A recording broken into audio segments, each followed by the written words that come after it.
pagi Bapak dan Ibu yang dikasihi di dalam Tuhan. Mari kita bersama-sama memulai kebaktian kita hari ini. Saya undang Bapak dan Ibu untuk bangkit berdiri. Kita akan bersama-sama masuk ke dalam saat teduh.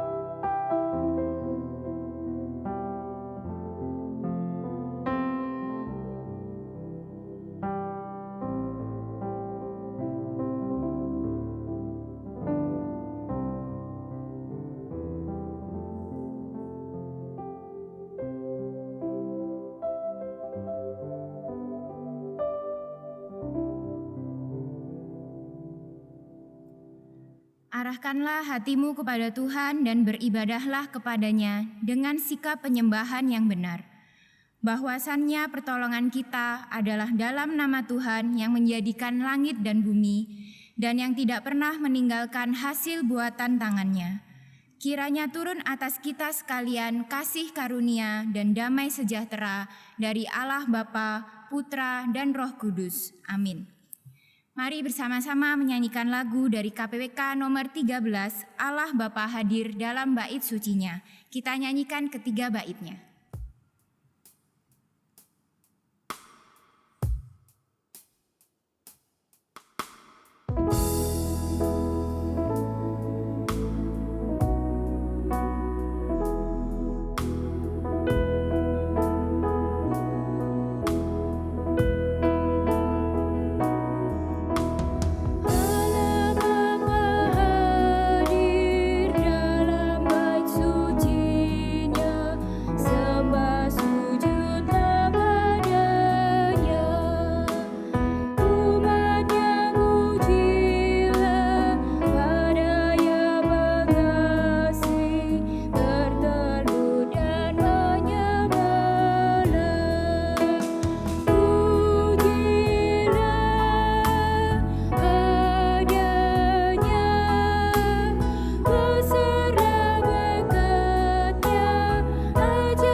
Dari Matius 7 ayatnya yang ke-15.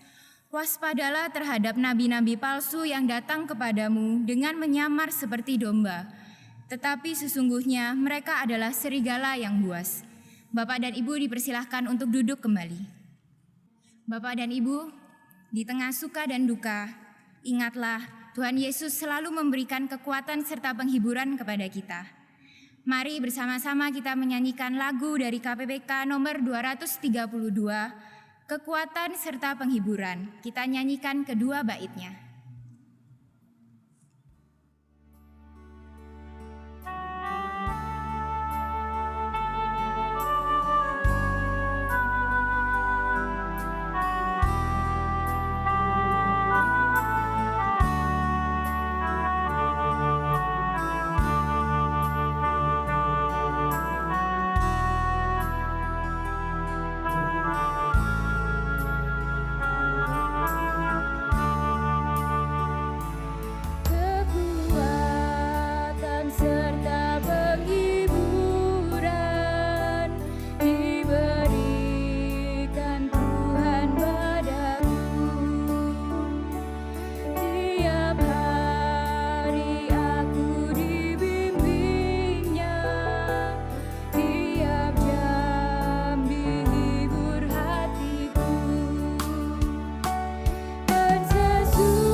Bapak dan Ibu, saya undang untuk bangkit berdiri. Kita akan sama-sama memasuki doa pengakuan dosa. Saya persilahkan Bapak dan Ibu untuk mengambil waktu sejenak untuk mengakui dosa-dosa yang sudah kita lakukan.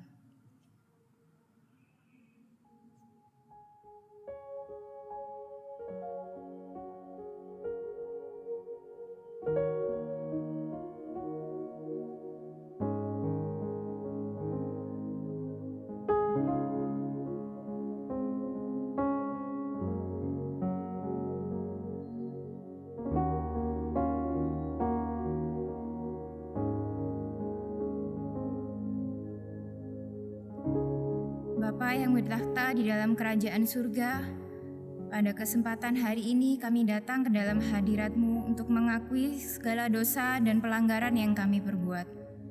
Kami mohon ampun ya Tuhan jika kami sering sekali mengecewakan-Mu.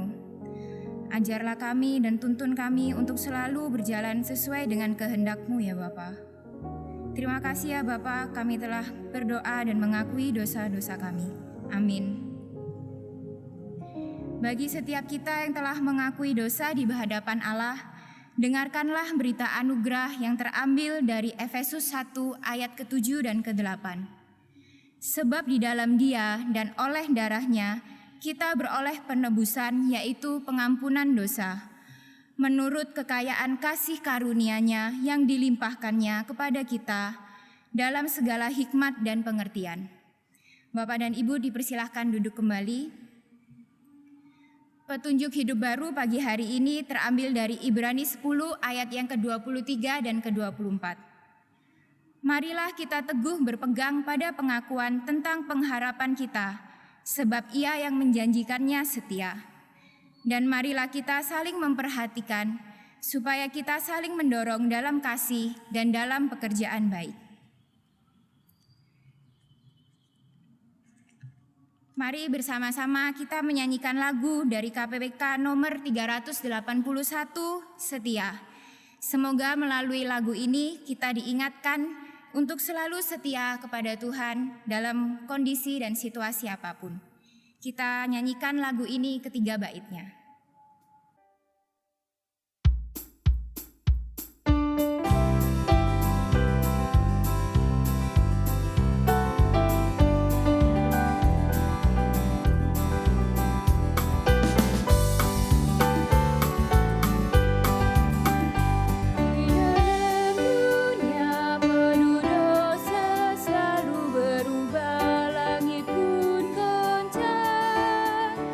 Dan iblis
Bapak dan Ibu untuk bangkit berdiri. Kita akan bersama-sama mengakui iman kita, pengakuan iman rasuli. Aku percaya kepada Allah, Bapa yang Maha Kuasa, Khalik langit dan bumi, dan kepada Yesus Kristus, Anaknya yang tunggal, Tuhan kita, yang dikandung daripada Roh Kudus, lahir dari anak darah Maria, yang menderita sengsara di bawah pemerintahan Pontius Pilatus, disalibkan, mati dan dikuburkan, turun ke dalam kerajaan maut. Pada hari yang ketiga, bangkit pula dari antara orang mati, naik ke surga, duduk di sebelah kanan Allah, Bapa yang Maha Kuasa, dan dari sana ia akan datang untuk menghakimi orang yang hidup dan yang mati. Aku percaya kepada Roh Kudus, gereja yang kudus dan am, persekutuan orang kudus, pengampunan dosa, kebangkitan tubuh, dan hidup yang kekal. Amin. Doa syafaat akan dipimpin oleh penginjil Ernawati. Mari kita berdoa. Tidak henti-hentinya kami bersyukur kepada Tuhan untuk setiap anugerah yang Tuhan limpahkan dalam kehidupan kami hari lepas hari, sehingga memungkinkan kami sampai detik ini untuk tetap bisa datang bersama-sama memuliakan nama Tuhan bersama dengan keluarga kami masing-masing. Kami sungguh merindukan bisa kembali bersama-sama beribadah di gereja bersama dengan umat Tuhan yang lain. Tapi dengan situasi dan kondisi yang sampai hari ini kami rasakan belum memungkinkan, biarlah semuanya ini tetap menjadikan kami terus hidup di dalam Tuhan dengan sungguh-sungguh, dan kami juga terus tetap disatukan di dalam doa.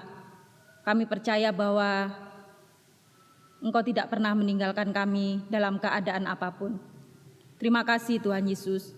Pagi ini kami ingin berdoa untuk setiap jemaat Tuhan yang sampai hari ini masih mengalami kelemahan tubuh ataupun dalam proses kesembuhan.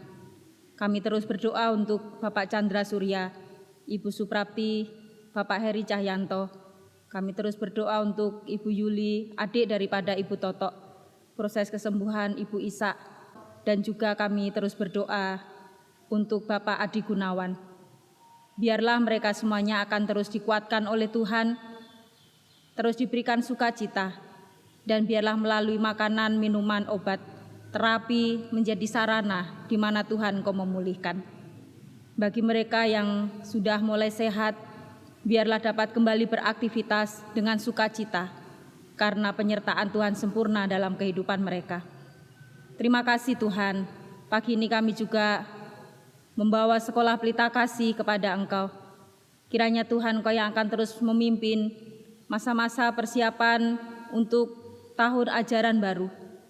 Walaupun dalam waktu dekat kami belum membuka sekolah ini untuk anak-anak datang belajar di sekolah, tetapi biarlah yayasan, koordinator sekolah, kepala sekolah, guru-guru dan seluruh staf karyawan boleh mempersiapkan segala sesuatunya untuk anak-anak, dan biarlah semuanya boleh dipersiapkan dengan baik.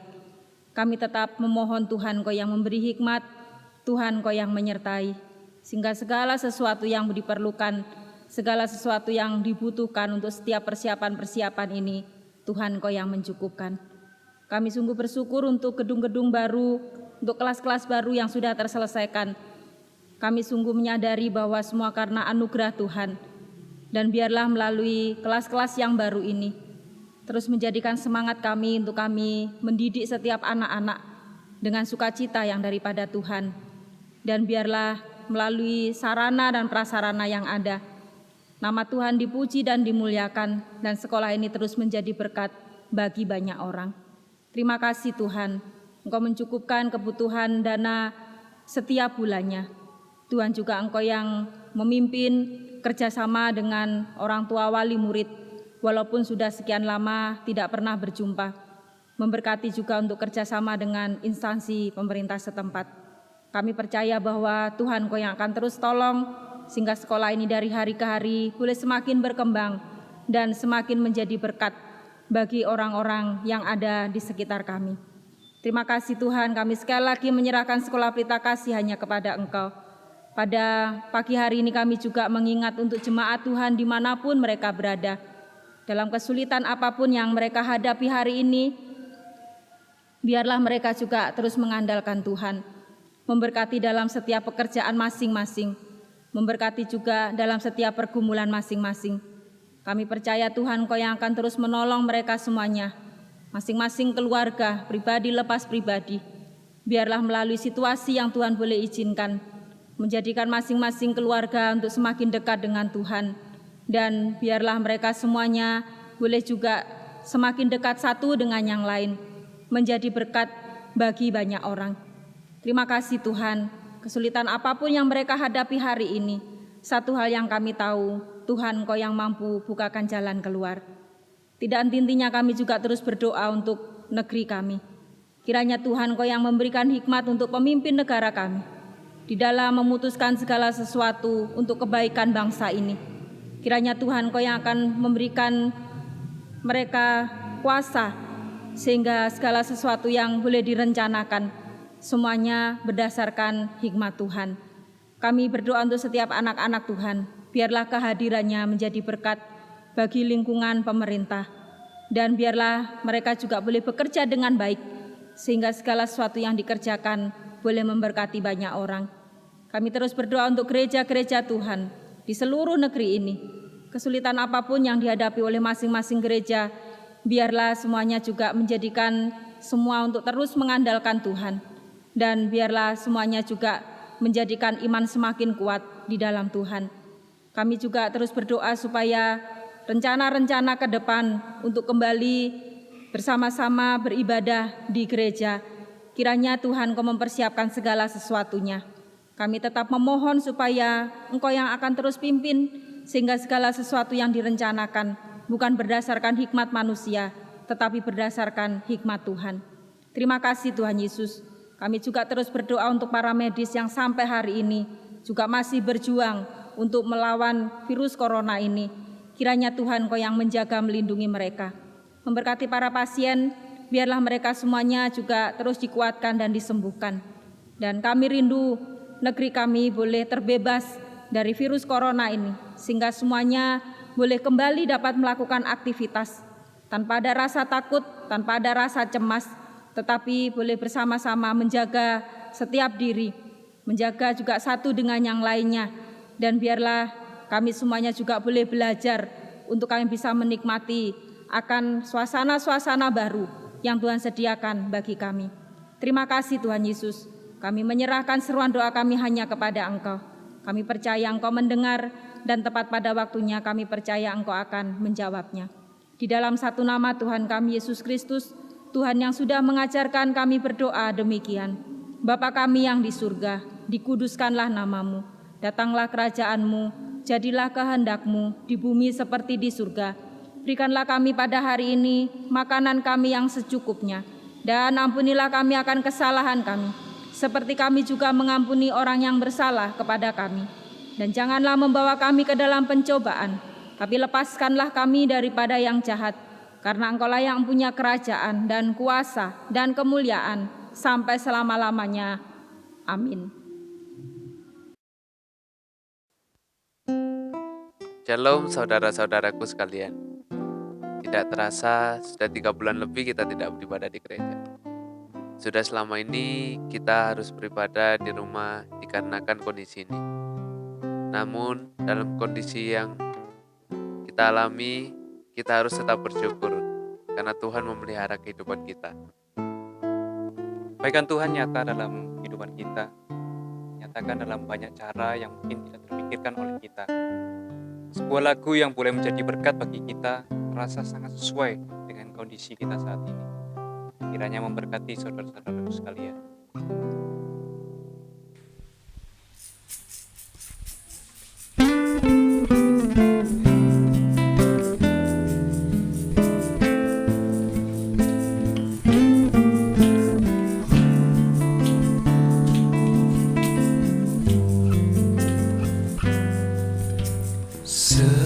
Semusim berlalu, namun Kau selalu beri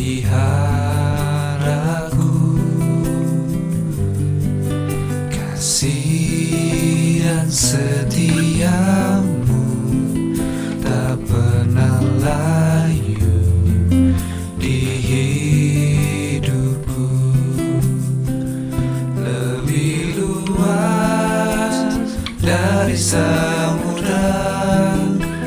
Kebaikan-Mu Bapa takkan habis di hidupku, lebih tinggi dari cakrawala. Tak terbatas kasih-Mu, sungguh ku bersyukur.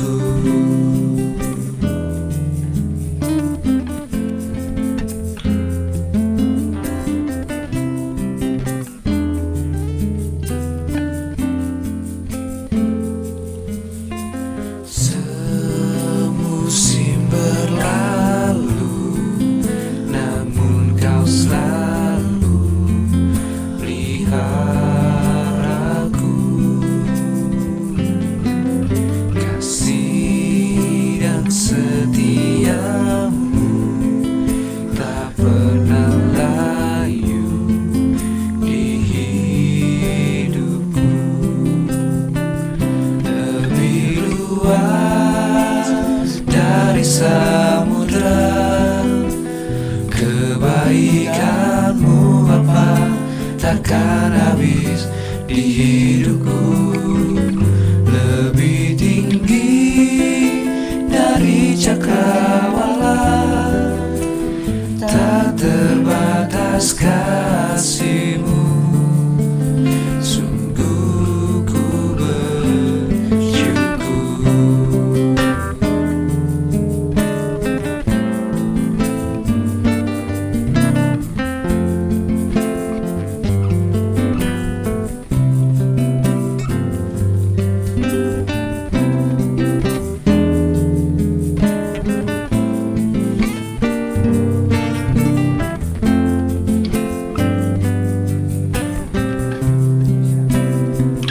Lebih luas dari samudra, kebaikan-Mu Bapa takkan habis di hidupku, lebih tinggi dari cakrawala.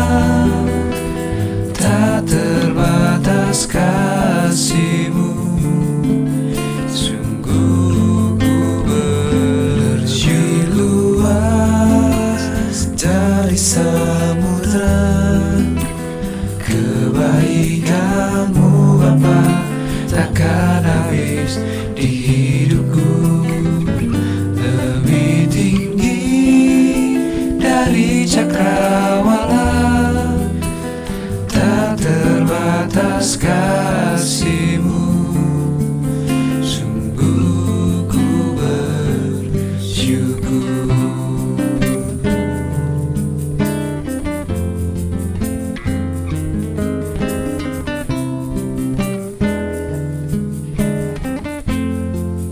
Sungguh ku bersyukur.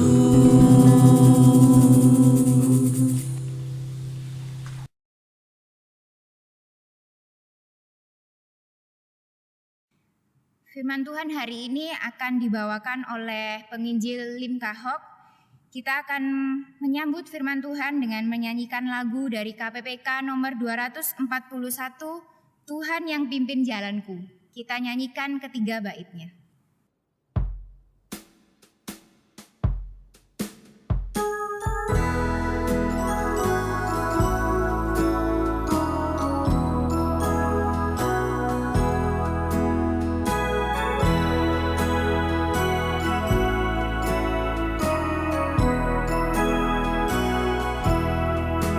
Tuhan yang pimpin jalanku, tiada yang ku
Kepada penginjil Lim Kahok kami persilahkan.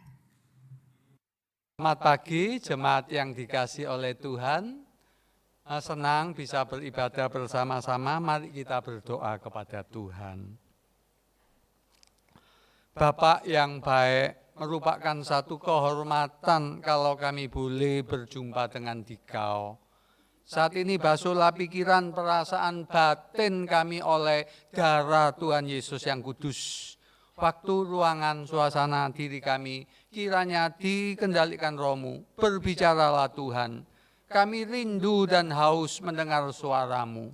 Dalam nama Tuhan Yesus. Amin. Jemaat, saya undang untuk membuka Alkitab dari kitab Wahyu pasal yang 2 ayat 18.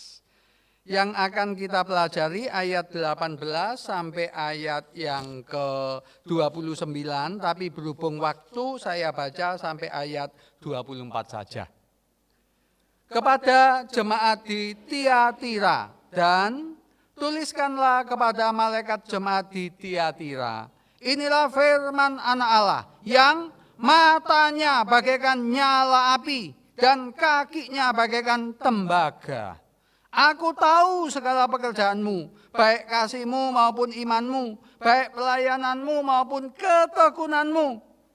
Aku tahu bahwa pekerjaanmu yang terakhir lebih banyak daripada yang pertama. Tetapi aku mencela engkau, karena engkau membiarkan wanita Isabel yang menyebut dirinya Nabiya, mengajar dan menyesatkan hamba-hambaku supaya berbuat zina dan makan persembahan-persembahan berhala. Ayat 21. Dan aku telah memberikan dia waktu untuk bertobat, tetapi ia tidak mau bertobat dari zinanya. Lihatlah, aku akan melemparkan dia ke atas ranjang orang sakit, dan mereka yang berbuat zina dengan dia akan kulemparkan dalam kesukaran besar, jika mereka tidak bertobat dari perbuatan-perbuatan perempuan itu. Ayat 23, ayat kunci. Dan anak-anaknya akan kumatikan, dan semua jemaat akan mengetahui bahwa akulah yang menguji batin dan hati orang, dan bahwa aku membalaskan kepada kamu setiap orang menurut perbuatannya. Tetapi kamu, yaitu orang-orang di Tiatira yang tidak mengikuti ajaran itu dan tidak melidiki apa yang mereka sebut seluk-beluk iblis, kepada kamu aku berkata, aku tidak mau menanggungkan beban lain kepadamu.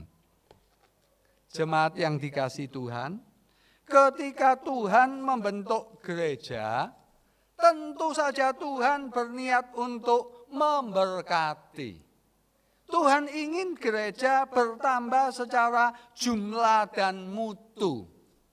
Seperti anak saya, sekarang ini kelas 11. Tentu saja saya berharap anak saya supaya naik kelas 12.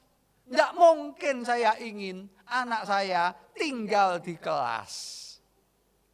Demikian pula ibu bapak, gereja adalah harapan dunia. Gereja sewajarnya seharusnya berkembang dari segi mutu maupun jumlah. Pada pagi ini kita belajar dari jemaat dari Tiatira. Jemaat Tiatira ini adalah jemaat sekarang di wilayah Turki modern. Yesus melalui Rasul Yohanes menulis surat kepada 7 jemaat. Dan jemaat Tiatira adalah jemaat yang paling jelek. Salah satu jemaat yang paling bobrok. Jemaat Tiatira ini berada di kota kecil, kota militer, dan banyak serikat dagang di tempat itu. Apakah masalah di Tiatira? Masalah di Tiatira yaitu 2. Pertama adalah penyembahan berhala, yang kedua adalah percabulan. Dua hal ini adalah musuh gereja mula-mula. Yang menarik Ibu Bapak, Yesus berkata, matanya seperti nyala api, kakinya seperti tembaga, bagaikan tembaga. Apa artinya? Nyala api artinya matanya menembus malam, matanya menembus kegelapan, bercahaya dengan kemarahan seperti api. Artinya, Tuhan Yesus sebagai kepala gereja menyelidiki pikiran orang Tiatira, menyelidiki motif orang Tiatira, dan Yesus tidak pernah keliru. Ibu Bapak yang dikasihi Tuhan, apa artinya kaki seperti tembaga? Artinya kaki itu bisa meremukkan jemaat itu. Ibu Bapak yang dikasihi Tuhan, banyak pekerjaan di Tiatira yang dilakukan dengan baik tentang iman, tentang pelayanan, tentang ketekunan, tentang kasih. Tapi yang menjadi masalah, jemaat Tiatira ini toleran, kompromi. Dia membiarkan kejahatan, yaitu ada seorang bernama Isabel. Saya yakin nama aslinya bukan Isabel, tapi nama itu dicuplik untuk menunjukkan dia punya semangat Isabel. Satu simbolis, yaitu apa? Satu ratunya penyembah berhala. Ibu Bapak, jemaat Tiatira memegang kebenaran, tetapi kompromi di dalam etikanya. Paulus berkata, berpeganglah dalam kebenaran dan dalam kasih. Gereja Kristen seringkali ortodok dalam ajaran, tetapi tidak ada cinta kasih. Atau penuh cinta kasih, tetapi kompromi dengan etika dan ajarannya. Ibu Bapak, saya beritahu kepada saudara, orang bisa mengetahui isi Alkitab, tapi itu tidak sama dengan mengenal Allah. Orang bisa menyukai isi Alkitab, tapi itu tidak sama dengan mengasihi Allah. Orang bisa membaca Alkitab, tetapi tidak sama dengan mendengarkan suara Tuhan.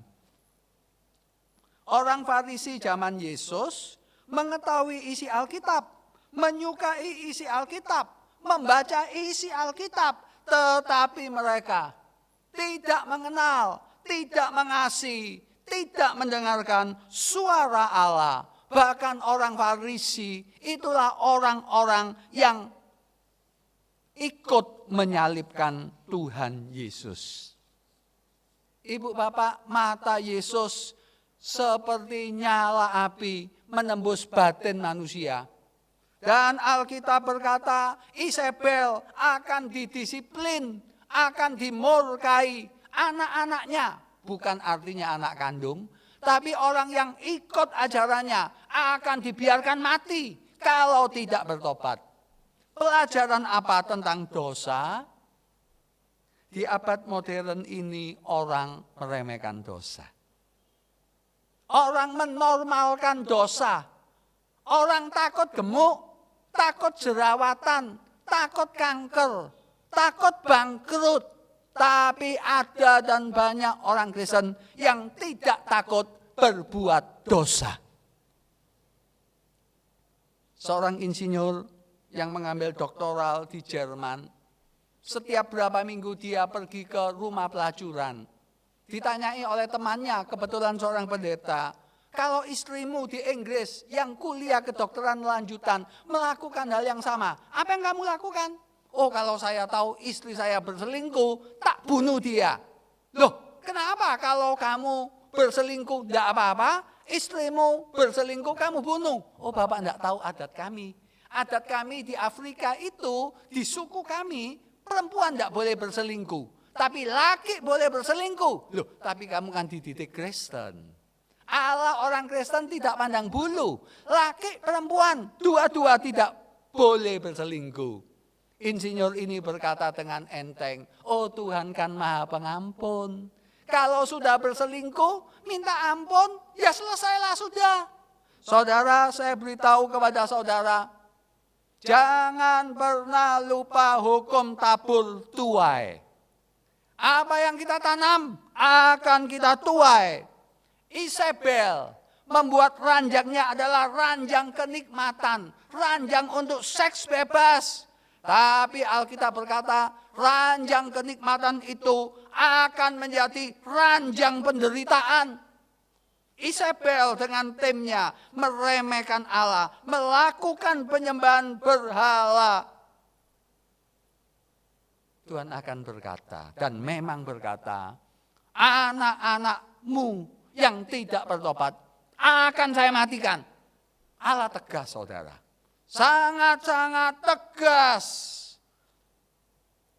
Di depan rumah saya ada 2 pohon mangga. Setiap musim keluar buah mangga. Tidak pernah keluar durian. Kalau keluar durian, justru saya yang bingung. Kalau satu tanaman menghasilkan buah yang berbeda, maka hukum alam akan kacau. Orang sering berkata, Pak Lim, saya berdosa cuma sedikit, cuma kecil. Bagaimana dengan sedikit hamil? Hamil 2 bulan, ditutupi dengan daster, tidak kelihatan. Bahkan mungkin hamil 5 bulan, 7 bulan, kita bisa atur begitu rupa, supaya tidak ketahuan. Tetapi ibu bapak, 9 bulan 20 hari, pasti terjadi sesuatu. Demikian pula dosa. Kelihatannya tidak apa-apa, tapi jangan pernah lupa kita akan menuai. Suatu saat di rumah pemakaman ada seorang pengurus gereja yang terhormat meninggal. Kehidupannya dianggap baik sampai datang seorang wanita muda dengan 1 anak yang ikut menangis. Ketika di peti jenazah itu barulah ketahuan bahwa pengurus gereja ini ternyata berselingkuh sampai punya anak. Sejak itu namanya aib, saudara. Saudara, cara Tuhan bekerja itu sulit diprediksi. Orang berdosa itu seperti menanam pohon tomat. Kadangkala berapa bulan sudah keluar buah. Tapi kadangkala orang berdosa itu seperti menanam pohon jati. Perlu belasan tahun untuk berbuah. Pengurus gereja ini perlu puluhan tahun. Akhirnya ketahuan dia berselingkuh. Alkitab berkata, nama yang baik lebih baik dari kekayaan besar. Aib, nama yang rusak akan kita bawa selama-lamanya. Yang kedua, mata Tuhan seperti nyala api. Mata Tuhan menembus batin. Mata Tuhan menembus hati nurani. Ketika seorang Kristen berdosa, maka hukum tabur tuai dialami. Yang kedua yaitu apa? Dosa itu memberi peluang kepada setan, saudara. Saya punya kenalan seorang penginjil. Dia lulusan dari sekuler S1-nya, melanjutkan di luar negeri untuk S2-nya. Dia bukan dari aliran karismatik dan aliran gelombang ketiga, tapi dia dari aliran Injili. Yang menarik, dia berkata, ketika kami memimpin retreat sama-sama, dia berkata kepada saya, Pak Lim, sejak 20 tahun yang lampau, saya bisa melihat setan. Ketika saya datang dengan dia waktu ke tempat retreat, dia diminta tolong untuk mengusir setan. Ketika sekitar jam 12, jam 2, ketika dia membaringkan dirinya di ranjangnya, setan itu datang ke jendelanya. Karena dia baru berperang dengan dia. Saudara, penyembahan berhala pasti memberi peluang kepada setan. Isabel adalah ratu pemujaan berhala yaitu zaman Nabi Elia, Isabel hidup sebagai istri Ahab. Ibu bapak yang dikasihi Tuhan, saya melihat di Google, di satu negara, beberapa selebritis mengadakan transaksi dengan setan. Buatlah saya terkenal, buatlah saya hebat, maka saya akan menjadi pemujamu. Setan dengan setia menolong dia sukses. Tetapi ibu bapak ingat, bayarannya mahal, bayarannya terlalu tinggi. Saudara berkata kepada saya, Pak Lim, saya tidak punya berhala. Saya tidak menyembah setan. Tapi ibu bapak, saya beritahu kepada saudara, seperti kata Efesus pasal 4, ayat 25 sampai pasal 5 ayat 2. Ketika ada kemarahan, ada dusta, ada pencurian, ada kata-kata yang melukai, ada dendam, ada seks di luar nikah, ada pornografi. Saudara seperti membuka pintu supaya setan masuk. Ada kisah nyata saudara. Ada seorang ibu dan bapak naik pesawat. Mereka tidak kenal tapi duduk satu bangku. Ketika makanan dihidangkan oleh pramugari, sang bapak tidak makan, yang ibu makan. Lalu ibu ini tanya kepada sang bapak, Pak, kok tidak makan makanan di pesawat ini? Apakah makanannya tidak enak? Oh, tidak ibu, saya sedang puasa. Oh, bapak orang Kristen? Tidak. Saya adalah penganut gereja setan. Saya diminta setiap Senin dan Kamis oleh pemimpin kami supaya berpuasa agar kehidupan para pendeta, kehidupan para penginjil, keluarganya hancur berantakan. Saudara, ini bukan percakapan imajiner. Ini realita. Ada gereja setan dan mereka punya target menghancurkan keluarga orang percaya. Saya ingat saya pernah ketemu dengan seorang penyanyi rohani tingkat nasional. Dia pernah berkata kepada saya tanya sama dia, Ibu, selama pelayanan pernahkah diganggu setan? Dia berkata, oh Pak Lim pernah. Waktu itu di satu pulau, ketika kami KKR, saya dengan seorang pendeta, pendetanya itu tertidur dan saya batuk-batuk terus. Akhirnya ada orang mengaku, saya dukun di tempat ini.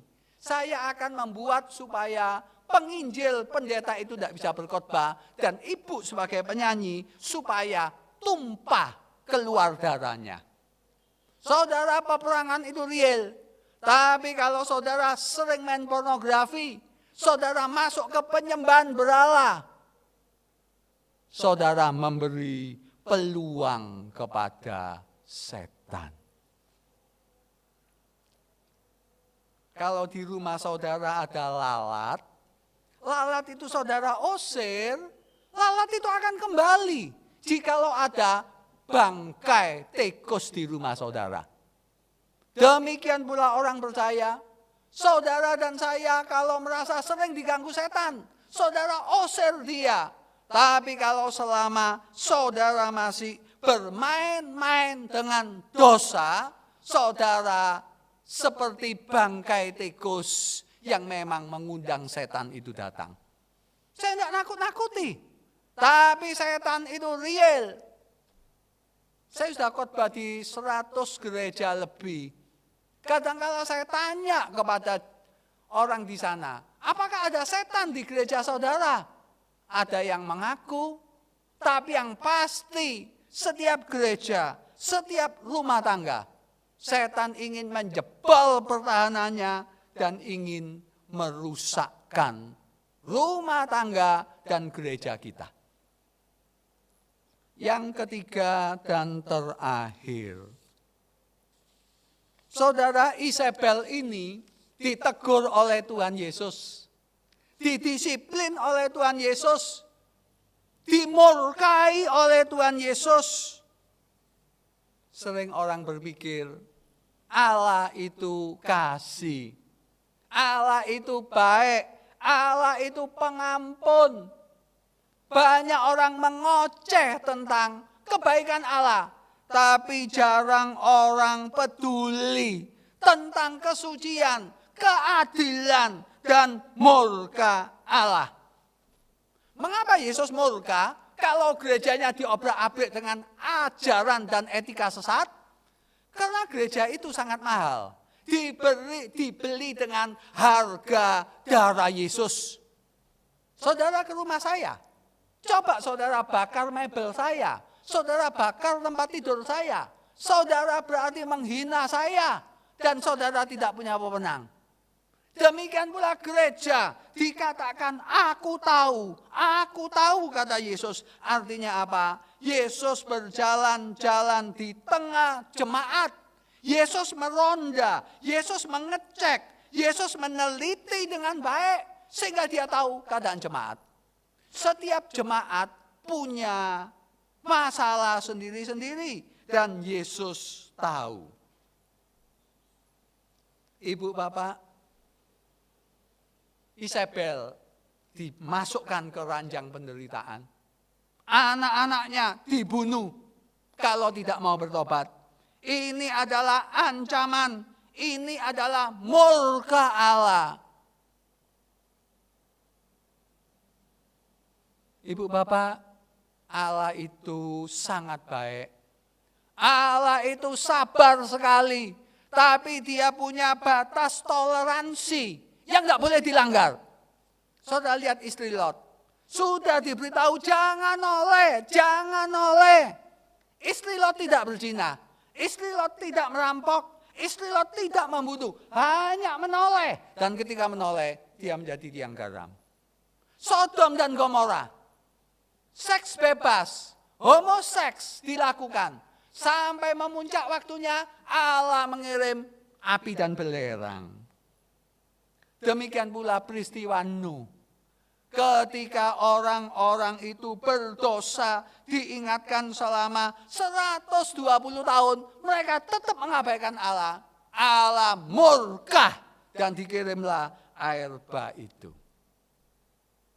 Jangan saudara pernah berpikir, karena saya orang percaya, saya akan luput dari murka Allah. Itu tidak betul.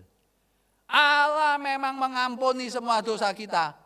Kita akan dimasukkan surga, tapi yang namanya disiplin tetap ada.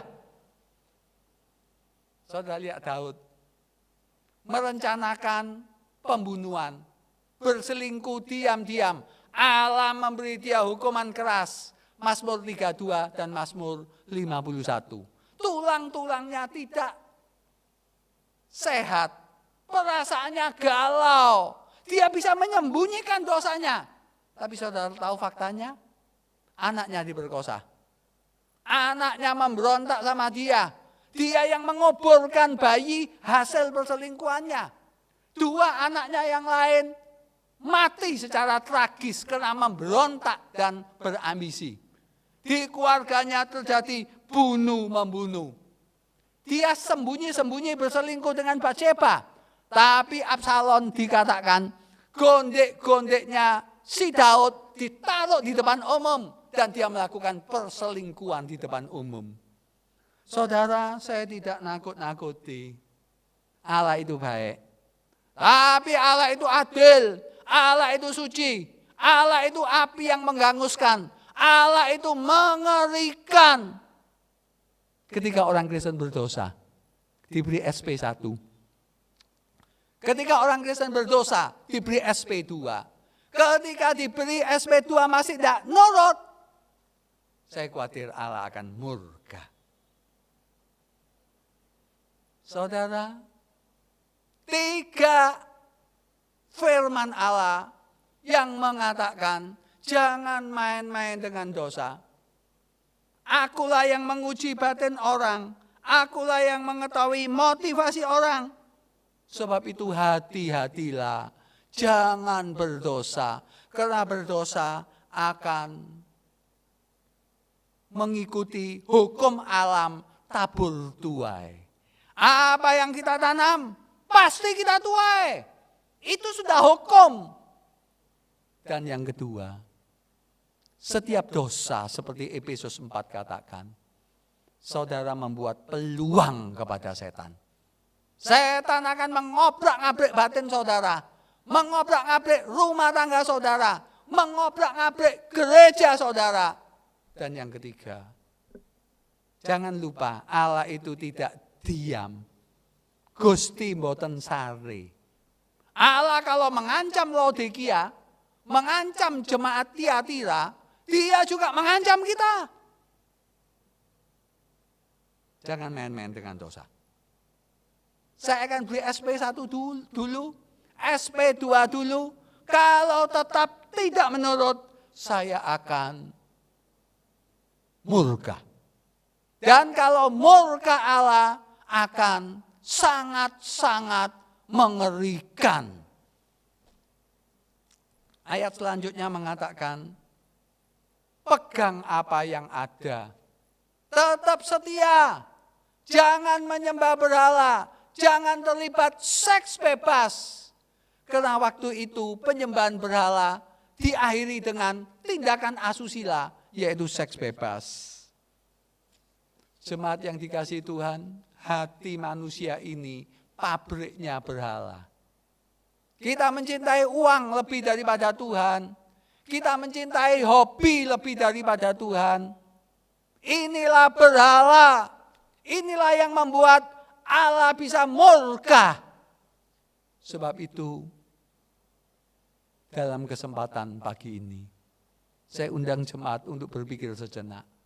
Apakah ada sesuatu atau seseorang yang membuat kita mengabaikan Allah, membuat kita tidak menghargai Allah? Kita harus minta ampun. Kita harus minta dikendalikan roh agar hati kita beres. Yang kedua, apakah ada yang sedang berselingkuh? Saudara jangan main-main dengan selingkuh. Oh Pak Lim, enggak apa-apa, ini zaman modern. Saya tahu seorang petinju bangga sudah tidur sama 1.000 orang lebih. Bangga dia. Tapi jangan lupa saudara, dunia ini milik Tuhan, bukan milik petinju itu. Dia akan menghadapi Tuhan dan akan diadili. Saya beri saudara logika sederhana saja.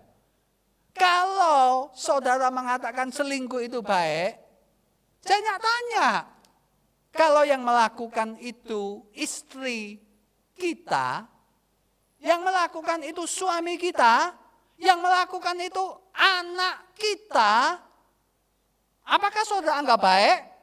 Kenapa kalau anaknya orang lain saudara anggap baik? Kenapa kalau istrinya orang lain saudara anggap baik? Tetapi kalau milik kita tidak boleh. Saudara hati-hati. Semua perintah Allah demi kebaikan kita. Semua. Sebab itu Alkitab berkata, jangan berselingkuh. Oh Pak Lim enggak tahu istri saya rewel. Suami saya tidak memuaskan saya. Oh saudara, pernikahan itu soal komitmen. Senang enggak senang, saudara sudah berjanji di altar Tuhan, setia sampai mati. Memang enggak mudah. Tapi Roh Kudus di batin saudara akan memberi kekuatan. Oh Pak Lim, saya enggak selingkuh. Saya cuma terlibat pornografi. Oh sama saja saudara. Pornografi itu menurut penelitian, otak kita akan dimakani seperti narkoba. Ada kecanduan, keluar dopamin. Sehingga otak kita terbius. Lama-kelamaan kita ingin yang lebih serem-serem lagi. Akibatnya hubungan suami istri kacau. Dan yang tidak kalah mengerikan, pikiran kita kotor. Paulus berkata, kalau melihat perempuan muda, anggaplah itu adikmu. Kalau lihat perempuan lebih tua, anggaplah itu kakakmu. Lebih tua lagi, itu mamamu. Sebab itu berpikirlah yang baik. Jangan mikirkan yang tidak-tidak. Orang yang terlibat pornografi tidak bisa begitu. Yang dipikirkan adalah seks. Semakin hari akan semakin membahayakan. Saudara lihat perkosaan banyak terjadi di dunia. Seks sudah dianggap biasa. Saudara lihat apa akibatnya. Banyak orang kehidupannya kacau, saudara. Kacau dan kacau. Sebab itu atas nama Tuhan, saya minta para muda-mudi, suami istri, bahkan orang yang sudah lanjut pun, jangan pernah menyentuh pornografi. Jangan ingin nyoba-nyoba klik di YouTube saudara. Karena apa? Iblis itu pintar. Awalnya diberi makanan sederhana, setelah itu saudara dicengkeram dan dibunuh. 2 dosa daripada jemaat Tiatira. Penyembahan berhala dan seks. Demikian pula kita harus hati-hati. Jangan sampai batin kita menyembah ego kita, menyembah hobi kita, menyembah materi dan mengabaikan Tuhan. Keluarga saudara akan kacau. Hidup saudara akan kacau dan gereja saudara akan kacau. Dan yang kedua, jangan pernah berpikir selingkuh. Sudah punya istri 1, suami 1, cukup saudara. Mereka adalah pasangan kita. Mereka sudah melahirkan anak untuk kita. Tidak patut kita melukai hati dia. Dan yang khususnya, tidak patut melukai Tuhan. Yang sudah mati menanggung dosa kita di salib. Yang sudah bangkit, yang sudah menderita untuk kita. Dia berfirman, jangan selingkuh, jangan selingkuh. Dan di dalamnya juga, jangan terlibat pornografi. Mari kita berdoa kepada Tuhan. Saya beri kesempatan 1-2 menit, saudara untuk berdoa kepada Tuhan. Untuk minta ampun, untuk minta dikendalikan Roh Kudus.